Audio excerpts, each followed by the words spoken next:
Hello everyone, and I'd like to welcome you to Heavy Resume. Today we're going to be doing a video on how you can quickly get signed up and start using your Heavy Resume, also known as a Heavy, to apply to jobs and tell employers how you stand out. To begin, I'm going to start by clicking the login/sign up button. Now, what you see here is different than what we have in the production environment because I'm doing this in our development environment. Normally, you would sign in with Google, but for us, we have a test user and the ability to create a developer user, which is what I'm going to do right now. There's no difference between logging in with Google and what I just clicked, other than one of them signs in with an account while the other one just made a dev account. Here you can review the terms of service. Be sure to read through it. I will say that it is a lot, but also it's your pretty standard stuff, with the exception that we are looking for people to be honest and not misuse the product. So please say that you're not going to do that. And also, don't use the AI agent, and then if the AI agent says something that's not true but is favorable to you, don't just leave it. Fix it. Finally, if you're using Heavy Resume, you're using it because you want to actually use it and not because you're just looking for something to copy. Next, you'll need to enter a password.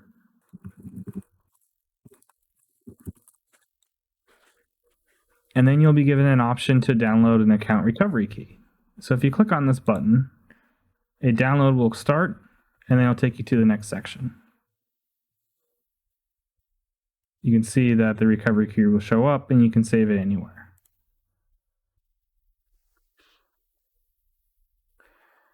All right, so now what you have is your username. Your username is something that other people can see, so you want to be careful about what you put in there. If you want to avoid bias, generally pick a username that doesn't indicate what your real name is. In this case, we're just going to call ourselves test user for a demo. But for my real name, I'm going to use it because I have a demo file that I'm going to use for our upload. And for the title, I'm going to put software engineer.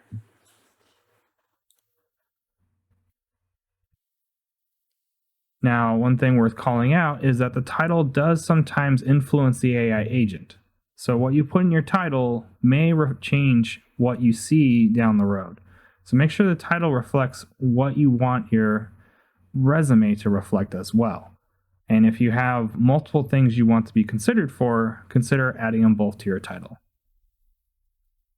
What you can see here at first shows up is an interactive demo. We won't go through that here because we are doing a video demo, but it does cover everything you may need to start, and you can quickly click OK or outside of it to close it.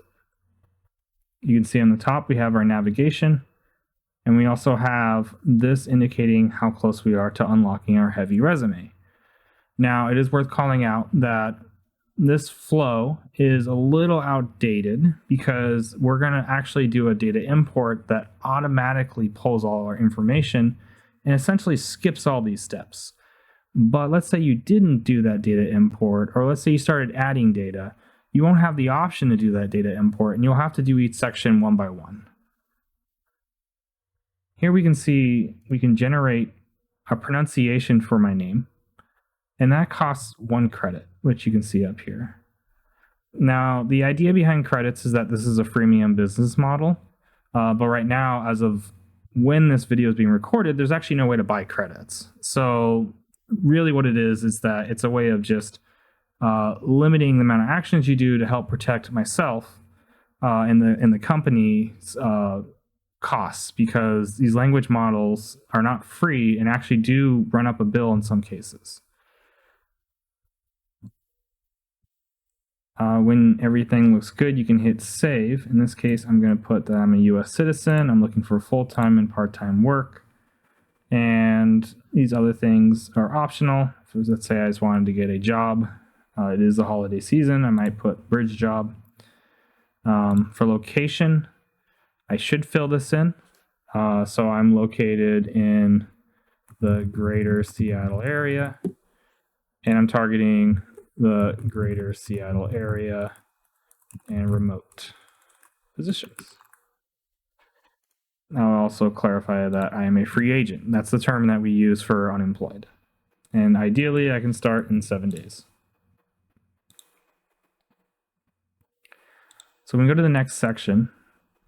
And here's where we can do the data import. Now, if you already have an existing resume, maybe it's a ton of pages and you want to get it down, that's a perfect candidate for this. You can also include multiple documents, although for the current setup that we have right now, it's mainly focused on a single.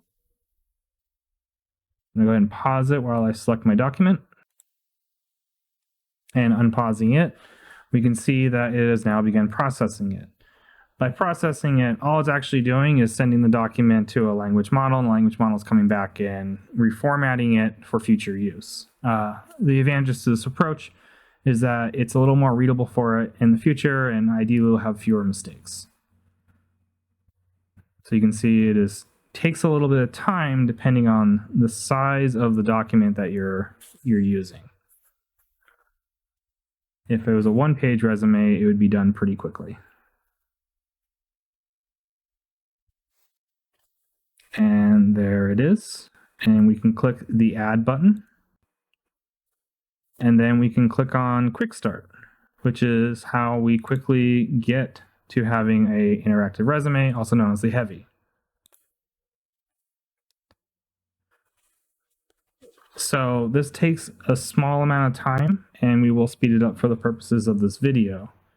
But it does figure out what it wants to import, and then step by step does the import process.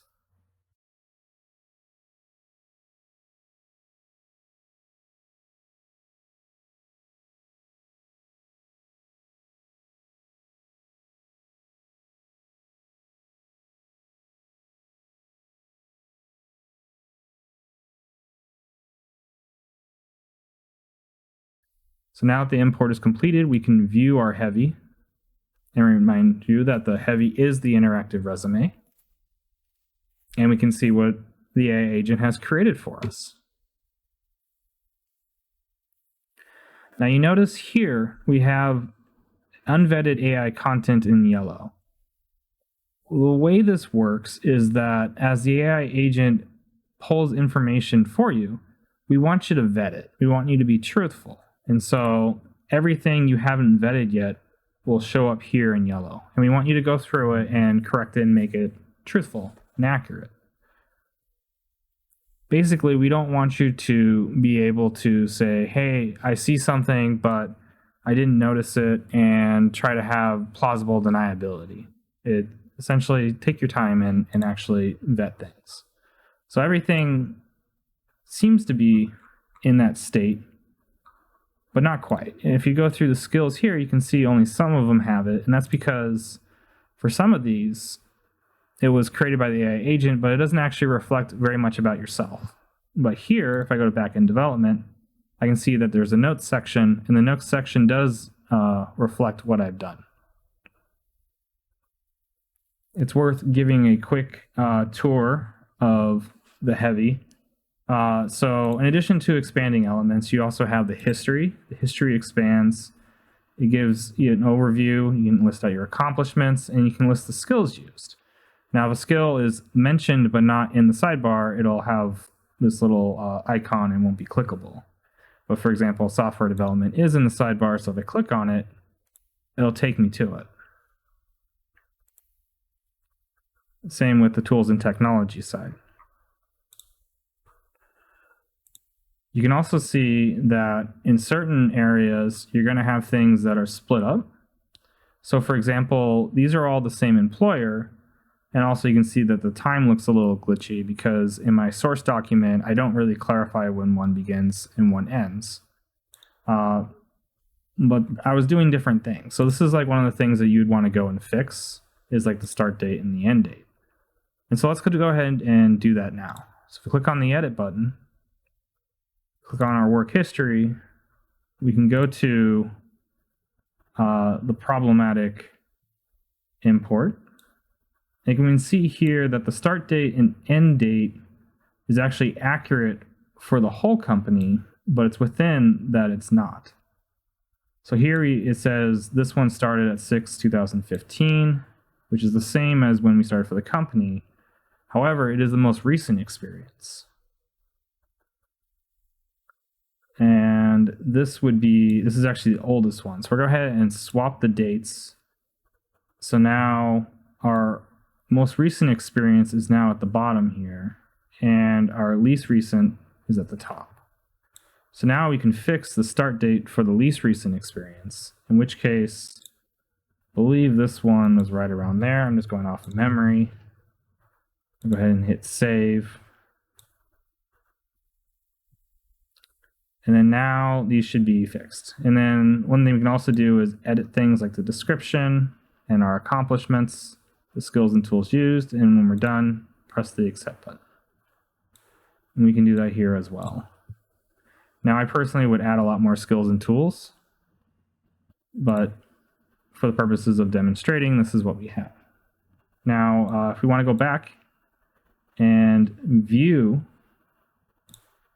the heavy resume, we can go and take a look. And then if we go look at that section here, we can now see that the dates make a lot more sense. So in 2015, 2016, 2016, 2017. All right, so there's more to it now. If you go to sorting, you can change how tools and technology is sorted and do it into groups. So for example, here's programming languages. Me as a software developer, this is important, as well as databases, cloud platforms, and other things. We can go and modify some of this as well, though. So for example, I have many languages that I worked with, but some of the languages that I worked with are more pertinent than others. As an example, I use Python a lot more. So one thing I can do is give myself a rating. And for Python, I'm going to give myself a rating of 4.8. I don't like to give myself a 5 because I always want to acknowledge that there's more to learn, and Python is very extensive. And so one person's idea of an expert is another's. Another thing to look at is the similar to here. So you can see that Python really, the AI agent ended up picking a lot of things, and this isn't necessarily my opinion of accurate. And so in employers looking at your stuff, what you put in like similar to and everything helps demonstrate that you actually know what it is, because you know how to recognize what it is also similar to. So is Python similar to Ruby? Yes. Is it the same thing? No, but syntactically it's very similar. And they're both high-level languages. JavaScript, no longer syntactically similar, but they're both scripting languages, and likewise. Perl, maybe, but I don't like Perl, so I'm just going to get rid of it for that reason. PHP, kind of a similar thing, but Julia, I don't really have experience with, but here it's kind of like Python. R is not like Python. So let's go ahead and get rid of that. Same with Go, and same with Swift. I would imagine the AI agent picked R because it knows that both Python and R are data science languages. So someone with a data science background might correspond them as being similar because the frameworks between the two might behave similarly. But in my case, I don't see that. I just worry about it from the language level. And like, for example, R, things count from 1, while in Python, things count from 0. There's a bit of differences there, and I've used R before, and I would say that it is not that similar to Python. So I'm going to go ahead and hit accept. Remember to hit save. And if we go back to our heavy, we'll actually see here so to get to the heavy, I've been going to the validation tab. But here you can see in the validation tab, there's a subjective check. And here it covers the tools and technology, Python, rating 4.8. So the idea here is that with subjective ratings, there's actually a standard that they're held to. And the AI agent enforces that standard. I don't see this as being perfect, but I do see it as an opportunity to help give more meaning to it. Like if I give you a sheet of paper and I say like, I'm really good at this, I'm not good at that, but I know it, that's about as far as those ratings are helpful. But if it's like, hey, I use this, and honestly, everyone around me just seems to be like, I seem to be at a completely different level than everyone I've ever worked with. Like, there's no real good way of like demonstrating that. But with these ratings, you can actually kind of do that and be like, hey, here's the stuff that you really would want to hire me for if you needed that, because I am, in fact, appear to be truly an expert from what I can tell. Everything else I seem kind of average, or honestly, like, I don't use it enough to even call myself that. So we can have the AI agent check and see whether or not I fit a 4.8 rating for Python. It has accepted my rating, and I can hit the save button. So now if we go back to our heavy, under tools and technology, you can see that Python now has this 4.8 over 5 rating. It also says it was accepted by the AI agent. So some more things we can do with these skills and tools. And one is that, for example, years of experience. It's like 17 years. I have experience beyond my professional history, but I think that covers my professional history. Under favorability, I do love using Python. I can hit save, and those will show up as well. So in this case, years of experience is more literal. It's not the interpretation of 5 years of experience means fluent or something like that. To kind of show what things look like when you don't vet it. So let's say here in Postgres, I say I'm a 5. Now, is there any good reason to say I'm a 5? Not really. We can generate some notes from it, because we have used it, but I don't know if I've used it a 5 amount. It may like it. I'm not sure. Let's see here. I can't really vouch for a lot of these, but I guess this is kind of true. Okay. If we go to validation, we can go back to Postgres and see whether or not it thinks I'm a 5. So it acknowledges that I've definitely used it a bit, but I don't really like have any metrics to go off of and say like, hey, like I can see other people doing this or that. So it won't accept it yet.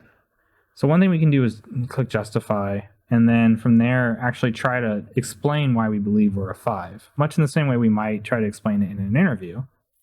We could reduce it to 2, in which case the AI agent won't validate that number. It'll just be like, okay, you're saying you're below average, fine. Or you could just remove the rating, which is probably the best choice if you truly don't have a good barometer about where you sit. In this case, I'm going to leave it though, just to show what it looks like. So if we go and view the heavy, go to tools and technology, we can see that Postgres now has a 5 out of 5, but it's grayed out. And when you expand it, it says that the rating has not been accepted by the AI agent. So you can see that a heavy might have multiple values in there. And if you can't get the AI agent to agree with your rating, you can still present it. It's just simply a matter of that the AI agent doesn't agree with it yet. And so anyone reviewing your heavy is going to need to take those values with a bit of skepticism. So now I'm going to demo what a fully fleshed out heavy looks like using mine. So as you can see here, we have a pretty extensive summary. We have the recently section filled out. And of course the history like we saw before, but cleaned up. Also have all of our awards and our projects and our skills. And there's a lot more of them, and a lot more of them that I haven't vetted. Now, some of these I don't truly believe I'm 5 out of 5 on. I just did it for demonstration purposes and never got around to cleaning them up. On the tools and technology side, obviously I got a lot here. As you can see in the history, I got all the notes and similar to and everything in here. You got projects. I also have something called extras. And so extras are a way of adding information that you want to create a link to. So, for example, here I show a Python coding example of the PyTest daemon server that I wrote. And with extras, you can go and click on them and open them in a new tab. And you can point people to whatever code you want to, for example, as a developer, or if you have projects that you have in your portfolio or anything you want to show someone, you could link to it from there. Another thing to call out is that these extras do show up when conversing with the AI agent, which is something I haven't even demonstrated yet. In fact, let's go and take a look at the dashboard, because that's how you do converse with the AI agent. So when you visit the dashboard, you can see that you have your heavy, the ability to view and edit it, and then this progress bar that tells you how heavy is your heavy. So in this case, I got a lot of information on it. In fact, I don't even have like logic for what happens when you get there. I should, but it's just not there yet. You also have stats that tell you about what notes you've created, what questions you've answered, and what extras you've created as well. We haven't even covered those topics, but they are what distinguishes your interactive resume from any other sort of profile you can set up anywhere else. It's that ability to give information that you would normally only find during an interview, but to give it here instead. There's quite a bit you can do on the dashboard. Here you can share, and with it create an access invite. An access invite gives someone anonymous access to your heavy, or at least it does at the moment because there's no option to disable that. In it, you can include a number of questions, give a redemption limit, and set an expiration for when the access invite will expire. And depending on how many questions you give, that's how much it costs to create. Now, these questions that the user has are answered by the AI agent. So if we scroll past this, which we'll come back to, you can see here that you can ask your AI agent questions. And so here you can test and see what someone would see if they were to ask it questions. So you can see your existing chat history. I can go ahead and reset that. First, I wanted to copy that question to just kind of prove something. So we talked about extras and how, and with extras, someone can see the links to things. So let's say they didn't know where to find an extra, but they had a general question. The extra will get surfaced here. And so here's the response from the AI agent. And if you scroll down, the extra comes below the message box, which has the link to it. You can ask the AI agent various things, such as, what is James's top strength? And it'll give the answer based off of what you've fed it in various parts of your resume.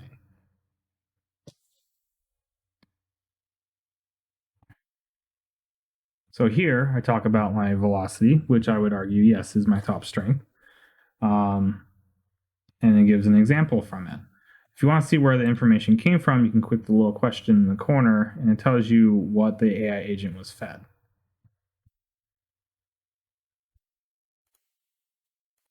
So some of the things that are fed into the AI agent include not just the stuff on your resume, but other information that's found elsewhere.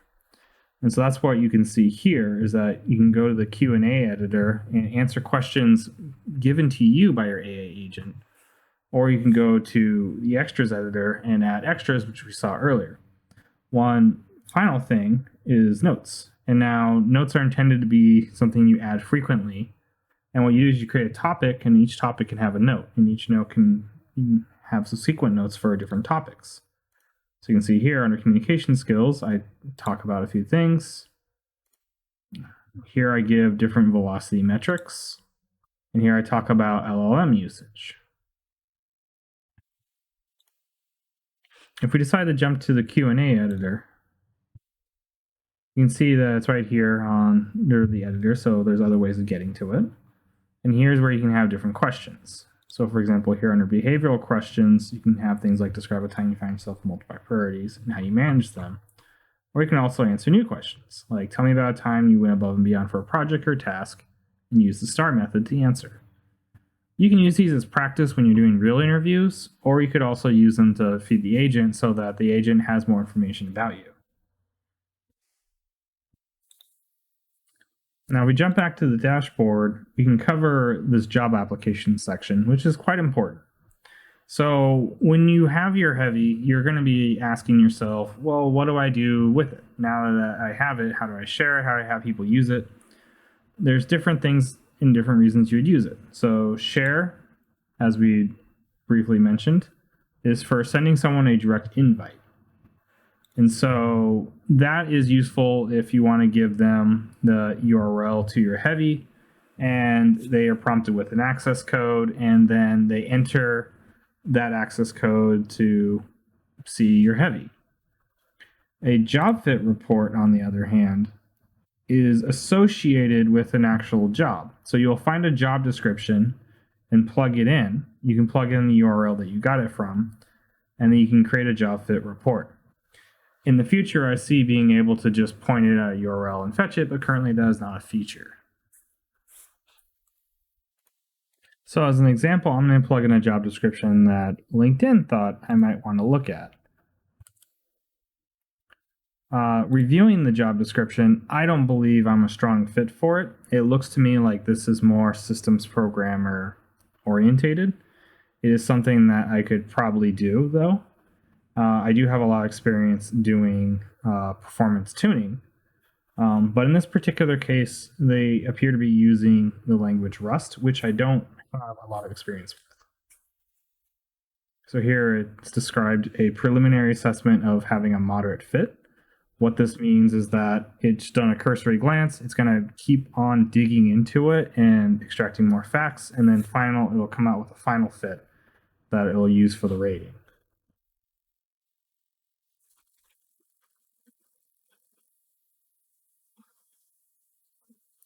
So here it actually says I have a good fit. So I'm a bit curious to see why that is. Let's check it out. So it says I have 6 years of professional experience in C and C++. That actually is true. I am quite rusty. I used it through college. I would use it from time to time after college as well. So I guess that in a way is true. Strong experience in designing, implementing, shipping, production, distributed systems. That is correct as well. I've had leadership, I have ability to ramp up quickly, practical experience with Kubernetes. I'm not sure if that is relevant here. But I lack substantial personal experience with Rust and has limited experience with Apache infrastructure or cloud native development. And then there's no evidence of the candidate's experience creating open source projects. Well, I would beg to differ, but I can understand how the AI agent maybe couldn't see it. So it is worth pointing out that I do have both Rust and C on my resume.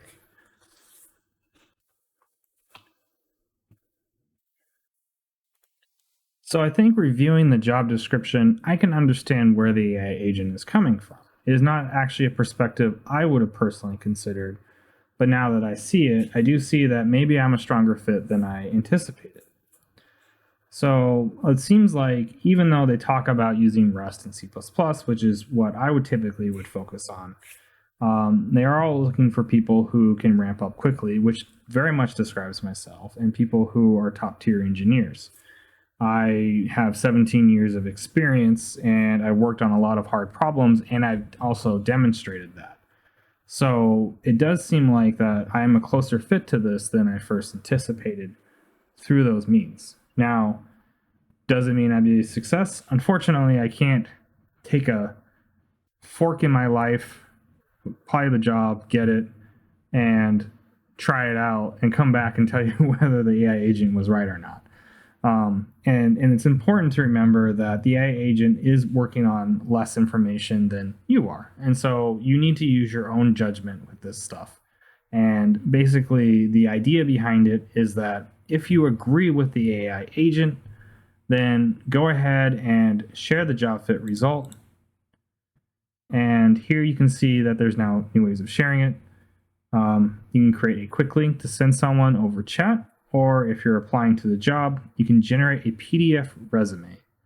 And let's say the AI agent has stuff in there that you don't feel is fully accurate of your representation. So in this case, it didn't mention the fact that I'm pretty rusty with C and C++. I can add that using a user annotation. And if I wasn't applying through normal means, I can also add my contact info. But otherwise, it'll generate an abridged resume, and this abridged resume is debiased. What that means is that it will not have my name. It'll instead have an alias, and it'll have initials in it just so you can match the alias to the name. I'm not going to dig into this right now because it's a big topic and it's probably better for another video. Other features you can do is that you can answer questions when applying to a job. So many times when you fill out a job application, it might ask you things like, what are you looking for in your next role? This is a way of getting those answers and storing them. And then also can use the information in the interactive resume, the heavy, to answer those questions. And if it doesn't know the answer, it'll just say, I don't know. And you can edit that answer, put in the answer that you think it should be, save it, and then it'll be available for the next time. It's also available if you ask your AI agent questions while doing your heavy.